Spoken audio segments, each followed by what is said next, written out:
नमस्कार दोस्तों, स्वागत है आपका अपने चैनल एग्जाम ट्यूट में। दोस्तों, इकोनॉमिक्स स्पेशल क्लास 11 में हम आपके लिए कुछ इंपॉर्टेंट क्वेश्चन लेकर आए हैं जो सभी एग्जाम्स के लिए मोस्ट इंपॉर्टेंट है। दोस्तों, अगर आपको हमारी वीडियो पसंद आ रही है तो लाइक कीजिए, शेयर कीजिए और चैनल को सब्सक्राइब करना न भूलें। चलते हैं क्वेश्चन की तरफ। क्वेश्चन नंबर 1, आर्थिक वृद्धि आमतौर पर किसके साथ होती है? आपके पास ऑप्शन है इस प्रकार। ऑप्शन ए अपस्फीति, ऑप्शन बी मुद्रास्फीति, ऑप्शन सी मुद्रास्फीति जनित मंदी या ऑप्शन डी अतिस्फीति।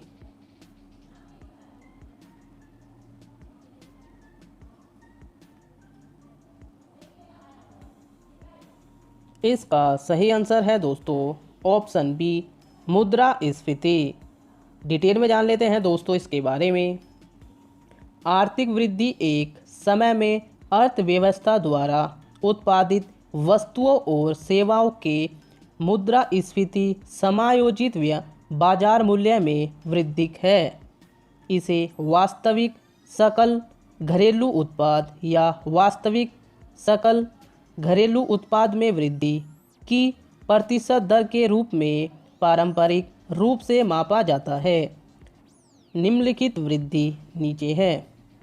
एकल आयामी यानी अकेले आउटपुट में वृद्धि, मात्रात्मक परिवर्तन राष्ट्रीय और प्रतिपूंजी आय में परिवर्तन, चरित्र में स्वतः स्फुटता, असंतोषजनक परिवर्तन, विकास के बिना वृद्धि संभव है। आर्थिक विकास का निर्धारक आर्थिक वृद्धि हो सकता है। अविकसित देशों की समस्या का समाधान, अविकसित देशों से संबंधित विकास, विकसित आर्थिक को नियंत्रित और चरित्र में नियंत्रित किया जाता है। आर्थिक विकास के साथ आर्थिक विकास संभव नहीं है और आर्थिक विकास सामाजिक व्यवस्था के संरचनात्मक परिवर्तन के लिए अभिनव प्रक्रिया है। अगले क्वेश्चन की तरफ चलते हैं दोस्तों। क्वेश्चन नंबर 2, सार्वजनिक क्षेत्र के बैंकों के अध्यक्ष किसके द्वारा चुने जाते हैं?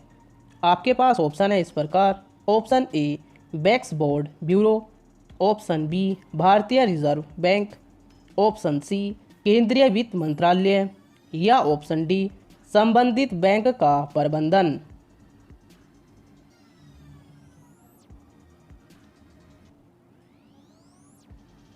इसका सही आंसर है दोस्तों option A banks board bureau. Detail में जान लेते हैं दोस्तों इसके बारे में। सार्वजनिक क्षेत्र बैंकों के अध्यक्षों का चयन बैक्स बोर्ड ब्यूरो बीबीबी करता है। बैक्स बोर्ड ब्यूरो भारत सरकार एक स्वायत्त निकाय है जिसकी स्थापना वर्ष 2016 में सरकारी बैंकों एवं वित्तीय संस्थाओं में शीर्ष पदों पर उम्मीदवारों को तय करने के उद्देश्य से की गई थी। अगले क्वेश्चन की तरफ चलते हैं दोस्तों। क्वेश्चन नंबर 3, उच्च बचत वाली अर्थव्यवस्था होने के बावजूद पूंजी निर्माण के कारण उत्पादन में उल्लेखनीय वृद्धि नहीं हो सकती। इसका कारण है। आपके पास ऑप्शन है इस प्रकार। ऑप्शन ए कमजोर प्रशासनिक मशीनरी, ऑप्शन बी निरक्षरता, ऑप्शन सी उच्च जनसंख्या घनत्व या ऑप्शन डी उच्च पूंजी उत्पादन अनुपात।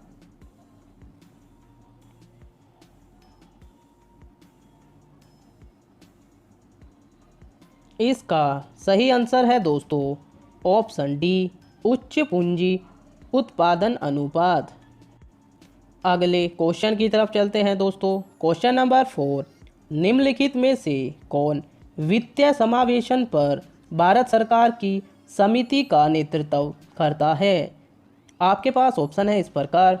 Option A doctor Rakesh Mohan, option B doctor C Rangarajan, option C Shrimati Usha Thorat या ऑप्शन डी डॉक्टर केसी चक्रवर्ती।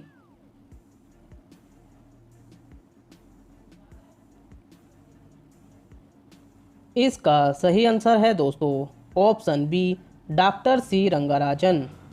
डिटेल में जान लेते हैं दोस्तों इसके बारे में। वित्तीय समावेशन से संबंधित मुद्दों के समाधान हेतु भारत सरकार ने भारतीय रिजर्व बैंक के पूर्व गवर्नर डॉक्टर सी रंगाराजन की अध्यक्षता में वित्तीय समावेशन पर एक समिति का गठन किया था। अगले क्वेश्चन की तरफ चलते हैं दोस्तों। क्वेश्चन नंबर 5, देश एक्स में आर्थिक विकास आवश्यक रूप से घटित होगा यदि। आपके पास ऑप्शन है इस प्रकार। ऑप्शन ए विश्व अर्थव्यवस्था में तकनीकी प्रगति है। ऑप्शन बी एक्स में जनसंख्या वृद्धि है। ऑप्शन सी एक्स में पूंजी निर्माण है। या ऑप्शन डी विश्व अर्थव्यवस्था में व्यापार की मात्रा बढ़ती है।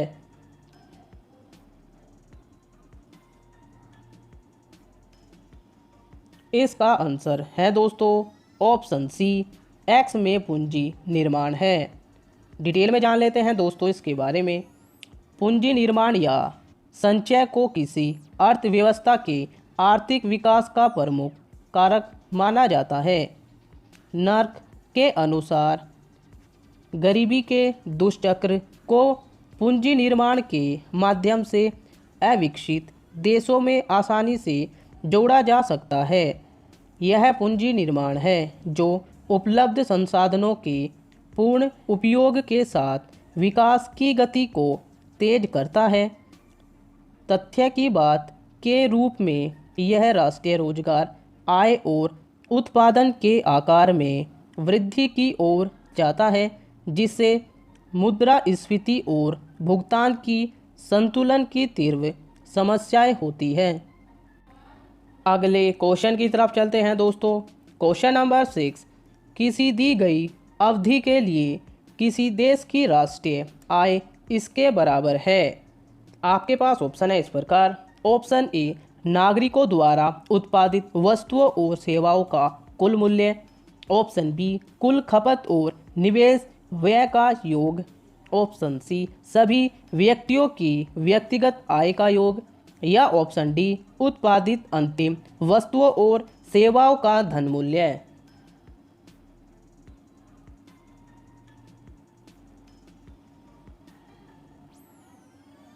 इसका सही आंसर है दोस्तों ऑप्शन ए नागरिकों द्वारा उत्पादित वस्तुओं और सेवाओं का कुल मूल्य।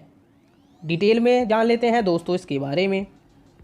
किसी देश की उत्पादन व्यवस्था से अंतिम उपभोक्ता के हाथों में जाने वाली वस्तुओं या देश के पूंजीगत संसाधनों के विशुद्ध जोड़ को ही राष्ट्रीय आय कहते हैं।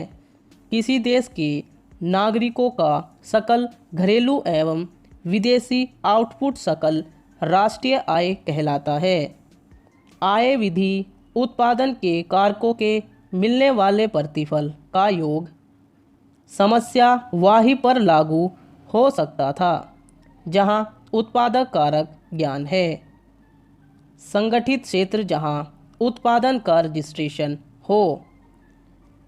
असंगठित क्षेत्र उत्पादन करने वाले जिसका रजिस्ट्रेशन हो उत्पादन के कारक आय की घोषणा नहीं करते।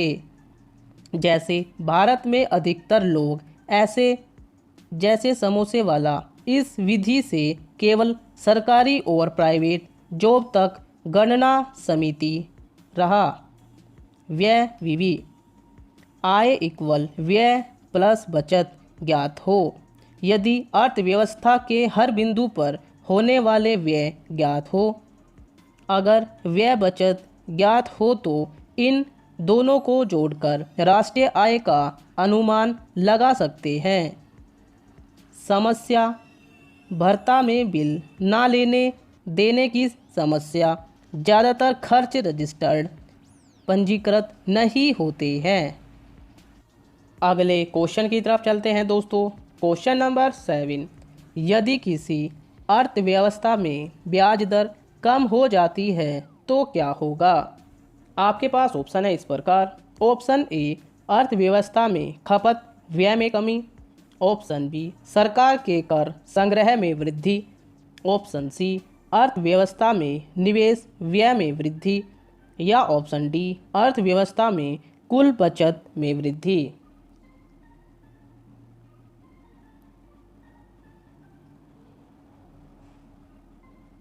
इसका सही आंसर है दोस्तों ऑप्शन सी अर्थव्यवस्था में निवेश व्यय में वृद्धि।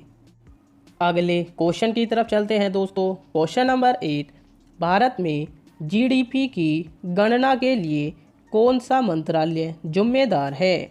आपके पास ऑप्शन है इस प्रकार। ऑप्शन ए वित्त मंत्रालय, ऑप्शन बी वाणिज्य और उद्योग मंत्रालय, ऑप्शन सी केंद्रीय सांख्यिकी और कार्यक्रम कार्यान्वयन मंत्रालय, या ऑप्शन डी उपभोक्ता मामलों का मंत्रालय।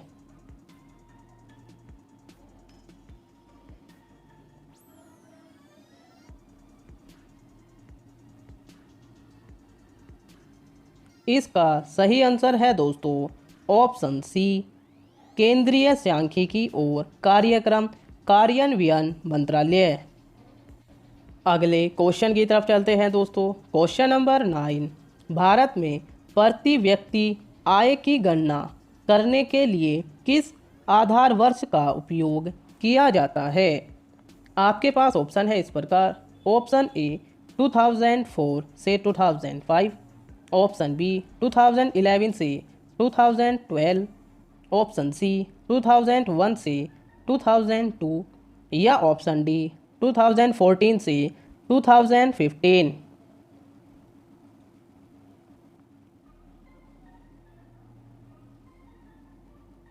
इसका सही आंसर है दोस्तों ऑप्शन बी 2011 से 2012। डिटेल में जान लेते हैं दोस्तों इसके बारे में।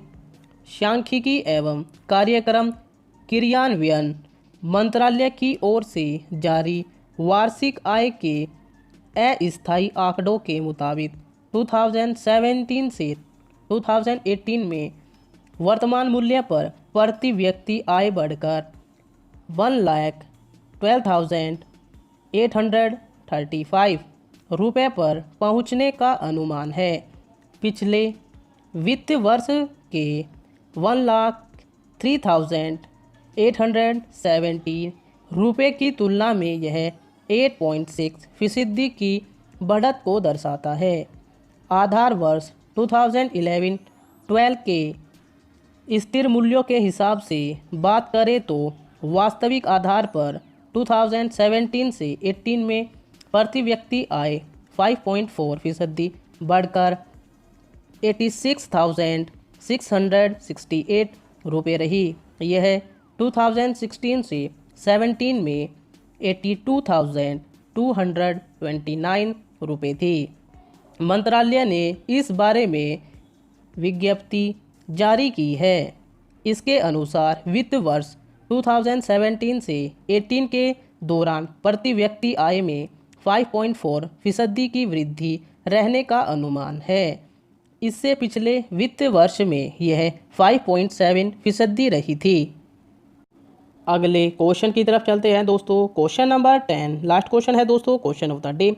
भारत की जीडीपी में प्राथमिक क्षेत्र का कितना योगदान है? आपके पास ऑप्शन है इस प्रकार। Option A 32%, option B 20%, option C 56%, या ऑप्शन डी 12%। दोस्तों जैसे कि आप सभी को पता है क्वेश्चन ऑफ द डे का आंसर आपको कमेंट बॉक्स में करना होता है। साथ ही आपने 10 में से कितने आंसर सही किए हैं ये भी आपको कमेंट बॉक्स में करना है। दोस्तों अगर आपको हमारी वीडियो पसंद आ रही है तो लाइक कीजिए, शेयर कीजिए और चैनल को सब्सक्राइब करना न भूलें। बने रहिए हमारे चैनल के साथ। जय हिंद, जय भारत, धन्यवाद।